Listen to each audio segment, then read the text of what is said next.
In this video, I'm going to cover section 3.2, measures of variation. So here, we're going to study what's a variation. Let's see a key concept. Variation is the single most important topic in statistics. So that is the single most important section in this book. Yeah, yeah, that's true. So this section presents three important measures of variation. What's a variation? Range, standard deviation, and variance. These uh, we're going to study three measures variations. We through that values we can figure out how data is spread out. Okay, so these statistics are numbers, but our focus is not just computing those numbers, but developing the ability to interpret and then understand them. Yeah, this is more important than just calculating uh, those measures of variation. Okay, so now data height of a sample of 1-year-old children, so 24, 25, 29, 26. So the let's see, we're going to find the first range is calculated by maximum data value minus medium data value. So 29, that's going to be maximum value, right, minus minimum is 24, so which is 5, right? This is a range. So let's see in property of range. The range uses only the maximum and minimum data value. So it is very sensitive to extreme values. So that the range is not resistant. Okay. So because the range uses only the maximum and minimum value, it does not take every value into account and therefore does not truly reflect the variation among all of the data value. Yeah, makes sense. Think about this. 24, 25, 29, 26, and then if we just add the outliers, I mean extreme value, for example, the 10 right here, and then maybe I know it's impossible, but what about the 100? Okay, so now then 10, 24, 25, 29, 26, 100. So we know that 10 and 100 is outlier, right? But when you just calculate the range, which is 100 minus 10, which is 90, so 90, that's a range, but 90 is doesn't reflect the what the data value from 24 to 26, right? So the give me a second. So what's the range? I told you the measures of variations represent how the data spread out. Okay, and then that range normally the that range represent the data spread out from uh the I mean the length of the the uh the range represents the length in the data, the range of the data. Okay, so we got the 5, right? See, 24 to 26, the range we got we calculate range what it turns out to 5. It means that the the data is spread from the 24 through the plus 5, which is 29. So all the data is spread out between the medium data value 24 through the 24 plus 5, which is 29. Okay, that's the meaning of range. But if you just when you add a 10 and 92 data value in the data set, we got the 10 and 100 in the data set, we got the 90 as a range. Then starting from the 10 through 90, data is spread out. That doesn't no, it's not true, because most of data is is spread out from the 24 to 29, right? So data two by adding two extreme values, so that doesn't reflect the all the data, most of data in the data set. So range must be resistant. So now standard deviation of sample. The standard deviation of a set of the sample values denoted by lowercase s is a measure of how much data value deviate away from the mean. Okay, so standard deviation simply represent how the how much most of data is the lays away from the mean.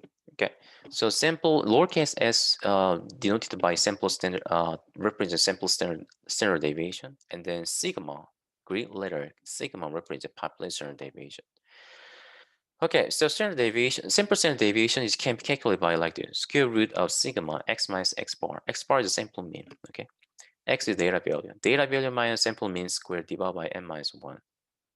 And then there's a shortcut formula here, but we don't have to you don't have to memorize it.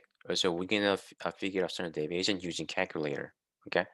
By the way, sigma is the sigma square root of sigma x minus mu. Right? Instead of x bar, we use sigma for the population deviation. Okay, mu is the population mean. Okay, divided by not n minus 1, but capital letter N, which is the what population size, right? Size of population. So now sample variance is a sigma s square. Population variance is sigma square, which means that variance is a square of the standard deviation. Deviation. Okay. So now then, let me see. First one, let's figure out how to calculate the standard deviation and variance. Okay. So second,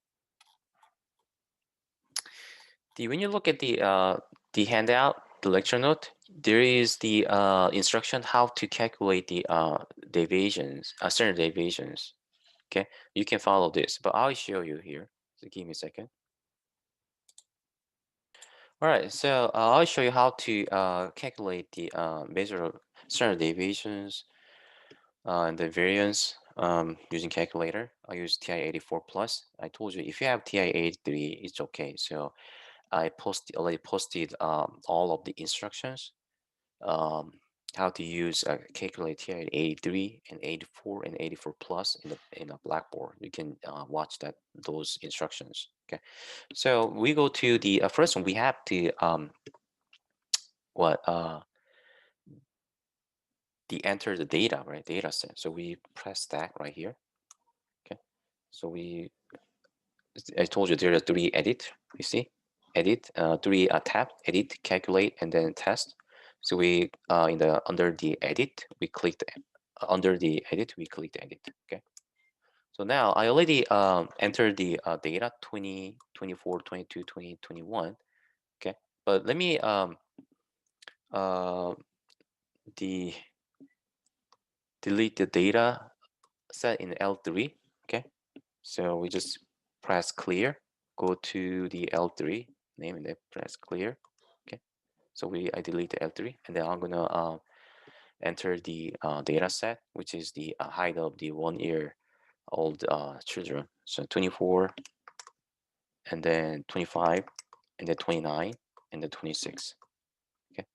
So now then, once you are done with the entering the data, okay, we press step. Okay. Then we go to the calculate. You see that under tab right here. Set it. The second tab, calculate, and then press one variable stack. The next one, two variable stack, right? We click the one variable stack, and then list. We choose L3. Okay, L3. You see that here, right there, L3 right here. So second, L3. The frequency, leave it. Okay, frequency, leave it, and then calculate. Okay. So now then, let me explain this. X bar means a sample mean. Okay, from the one variable stack, that command, we can figure out not only standard deviation, but most of the statistics. Okay, measure of standard, measure of variations. I mean, so x bar is 26, and then the sigma x is a sum of all the data values. Okay, the sigma x square literally is the sum of all of the data value square. Okay, and then sx, that's the sample standard deviation, and the sigma x is a population standard deviation. But we know that data set is what the sample is sample data, not population, right? So don't look at the sigma x. So sx, that's a sample standard deviation. Okay, so sample standard deviation is 2.16, right? Now then, n is number of data in the data set, which is 4, makes sense. And then there's more here. And then minimum x and the minimum data value. And the Q1 and the median, is it the median? Remember the median is what? Middle data value, right? Middle value. You see, the Q1, Q3, I'll tell you later. Okay, I'll explain this. The maximum X is the maximum data value. So from the one variable stack, that command, we can figure a lot of the statistics, and then right, and then informations. So now then let's see. So here let's see. Find the was we figured out the 10% deviation of first data set, and then let's figure out the data standard deviation of second data set. So first one, let me enter the data values. Okay, so press stack, and then go to edit, and then move to the next column. So I enter the data set 13, 5, 49, and 37. Okay, now we press stack, then go to calculator, and then one variable stack. And then it should be L4, right? Not L3, L4. Okay. And then leave the blank in the frequency list and then calculate. Okay. So the X bar is 26, exactly same as the the sample mean of the previous data set, right? Okay. But sample standard deviation is a little uh, less than the sample standard deviation of the previous. Sorry, this standard deviation is far larger than the what? The standard deviation of previous data set, right? It makes sense because here, because you see that as you can see that in the first data set, most of the data values is the around the 25, right? But in the second, look at the second data set, 13, 5, 49, 37. So these data set has high variations among them, right? So that we can expect that, oh, the second data set has much bigger standard deviation from than the previous the first data set, right? Makes sense. So let's see property of the standard deviations. So the standard deviation, the S can increase dramatically with one or more outliers. That makes sense, right? And then the unit of the standard deviation S, such as minute, feet, and pounds, are the same as the unit of the original data value. So we don't consider the minute, okay? Oh, the units, okay? The so I mean, we don't have to consider the conversion of unit, okay? And then now the next one is the same standard deviation as is a biased estimator of the population standard deviation sigma. So what that means, which means that the values of the sample standard deviation S do not center around the value of sigma. Okay, keep in mind, I know it sounds weird because in sample we consider sample mean as the estimator of the we use sample mean to estimate population mean, but sample standard deviation, no.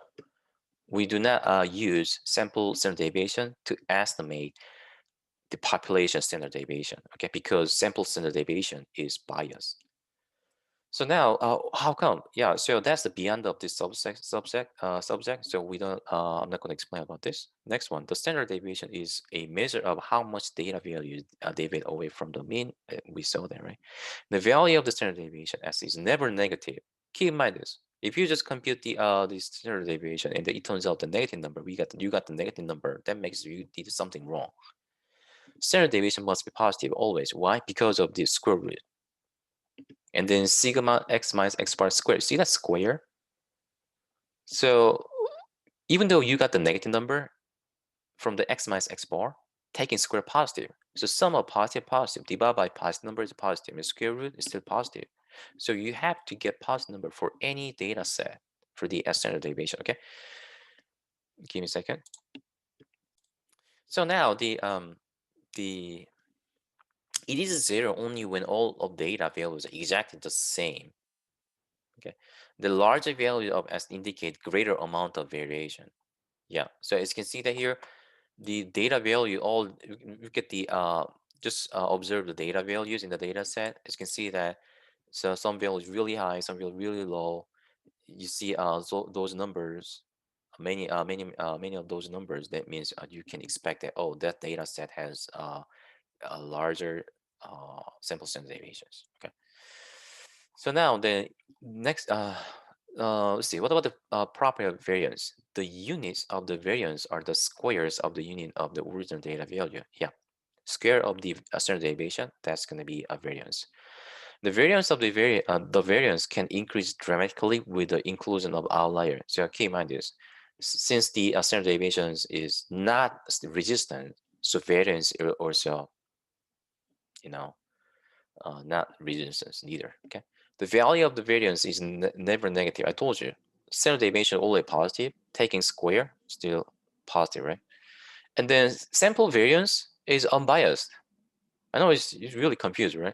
Sample standard deviation is biased, but sample variance is unbiased estimator, which means that sample variance can be used as to approximate or estimate population variance. Okay, so now let's see. Look at the important property of standard deviation. Okay, so standard deviation is never negative. It is zero only when all data value is zero. We saw that, right? See the problems. Would the following data set have small or large standard deviation? People's body temperature. It should be small standard deviation, right? Because most of normally body temperature is what you know the 98 point something, or you know I don't see any, I mean, assuming that, people, the people in the sample space doesn't have fever, then most of the, the people in the sample space, their body temperature must be between the what, maybe 98 to 99, right? So that we expect the sample standard deviation of that sample space body, the people's body temperature must be low. Okay, weight on American adults. So it could be the what? It all depends on the there. See, she has a we expect that in large standard deviations. Okay, for this case. So now next one, number of text messages sent per day by South Carolines. Also, this is a huge the standard deviations, because some people um that don't, it depends on the people's personality, right? So, or habit. Okay, some people just the send text message every every just 10 minutes or every hours, but some people even just look at the phone, right? And they wait on newborn babies. Yeah, that's a low standard deviations, because normally newborn babies just three um what 24 pounds, something like this, right? So now next one is the, give me a second, temperature here. Yeah, so look at this. Find the, let's see example, this one. Find the mean and standard deviation of the following data. And then first using the formula, then using your calculator statistics functions.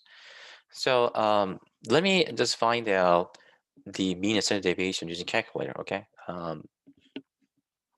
Give me a second.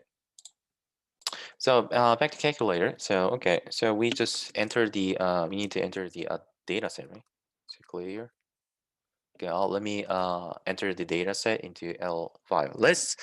Let me just calculate the mean and standard deviation of the second data set. Okay, so 30, 85, and the 40, and 125, and the 42, and the 75, and the 60, and the 55. Okay, now we press stack, and then go to calculate, and then one variable stack. So L5, right? So L5 to calculate. Enter. So we got export, which is standard deviation, sample mean 64, and the standard deviation is 30 point something. Okay.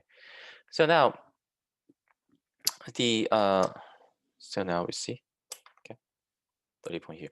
So give me a second here, 30 point something. But what about the first one? Just try to find out the mean and standard deviation of first data set. You will get the much less standard deviation with the same mean from the with the second data set. Okay, so for the second data set, we got the Sample mean, we got 64, and the standard deviation 30.69. Rounding off, we got the 30.7, right?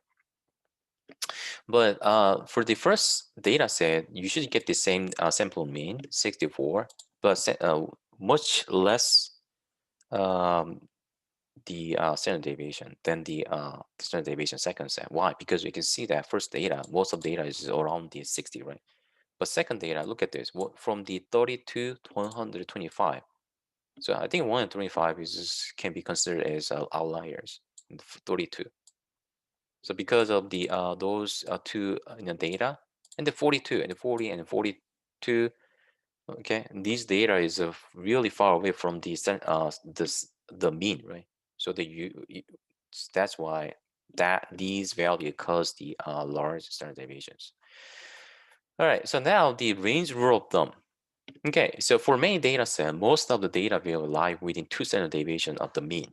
If the data has normal distribution, then most mean approximate 95%. So remember that normal distribution has the bell shape. Okay, so distribution of the data has the bell shape. In that case, the most means that approximate 95% lies within the 2 standard deviation of the mean.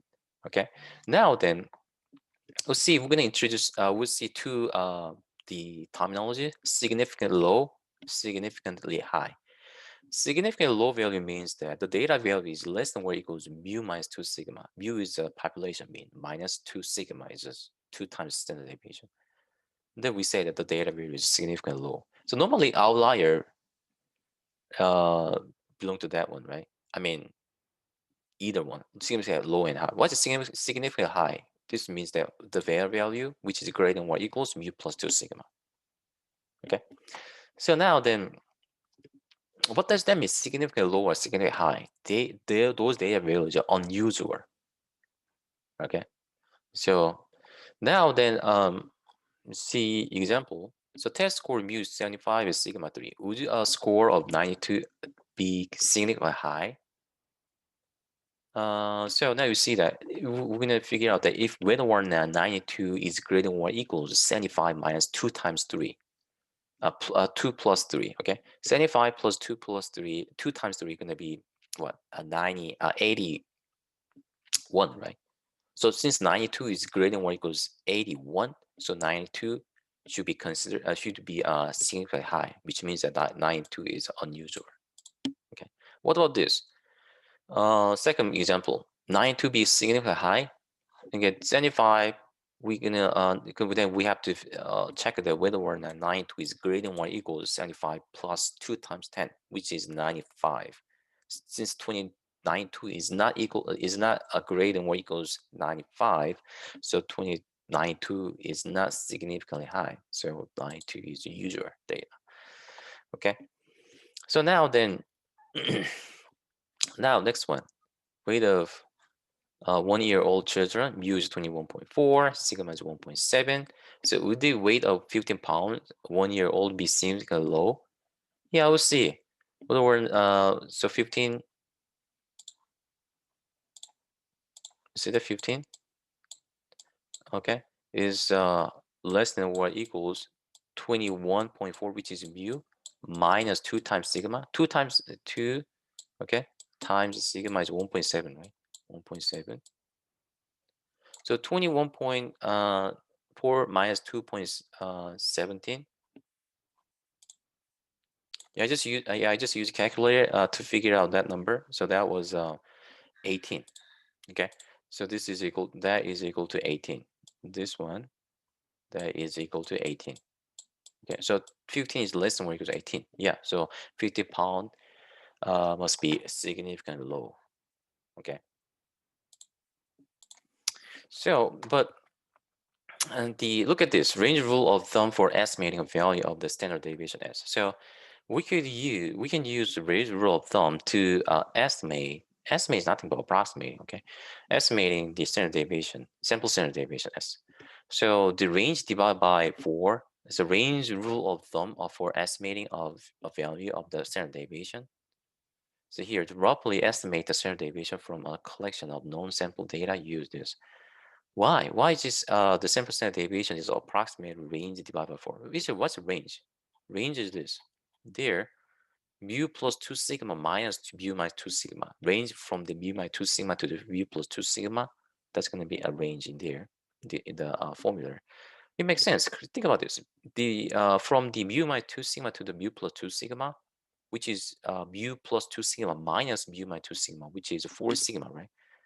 So then 4 sigma divided by 4 is sigma, right?